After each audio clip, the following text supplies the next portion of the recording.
بهش گفت اگه کاری که میخوام انجام ندی پدر مادرت کشته میشن.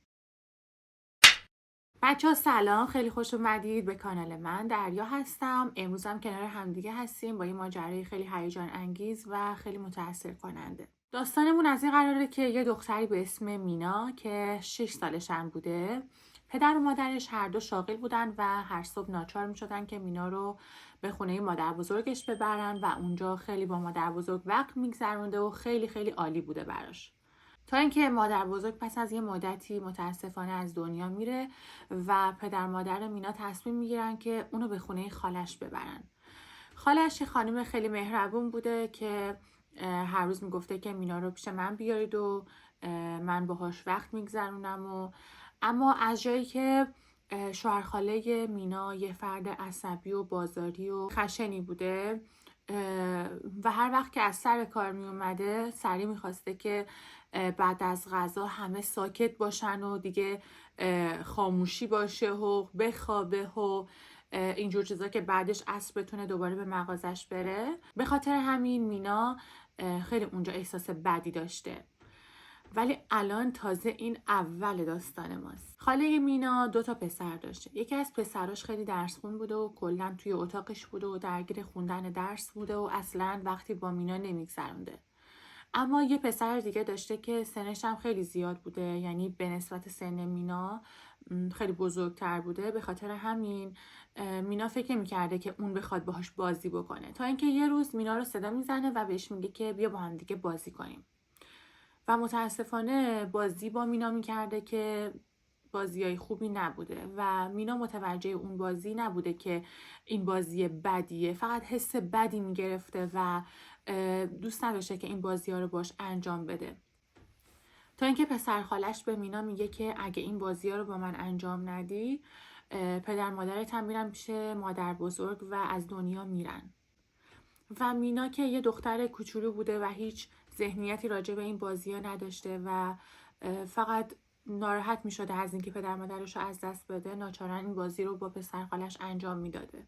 تا اینکه میگذره و مینا بزرگ میشه و متوجه میشه که اون بازیایی که پسر خالش باش میکرده چه کارهای بدی بوده و روی روحیش و زندگی شخصیش خیلی تاثیر میذاره.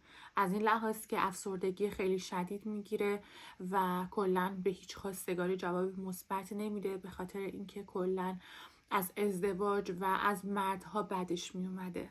میگذره و مینا به دانشگاه میره و کلا دختر گوشه‌گیر و افسرده‌ای بوده و مادرش همیشه دلیلش رو میپرسیده اما اون چیزی نمیگفته که چرا خواستگاراش رو رد میکنه و یا قصدی برای ازدواج نداره. تا اینکه میگذره و یه روزی بچه‌های پسرخاله با مادرشون به مهمونی میرن و بعد از اون مادرشون برمیگرده اما اون بچه‌ها میمونن توی مهمونی و مامانشون بهشون میگه که شما بعدش با یک چیزی برگردین. خلاصه اونا با یه ماشینی غیر از تاکسی برمیگردن و متاسفانه اون ماشین یک فرد خیلی عوضی بوده و بچه ها رو میدزده و به طرز وحشتناکی بهشون تجاوز میکنه. خلاصه مینا با شنیدن این خبر خیلی خیلی متعجب و متاثر میشه و مادرش میگه که 2 دختر کشته شدن و پسرخاله خیلی ناراحته و خیلی همگی ناراحت هستیم. تا اینکه مینا یه شماره‌ای ناشناس روی گوشیش میبینه و جواب میده، میبینه که پسرخالشه و خودش کلا قبل از اینکه بگه الو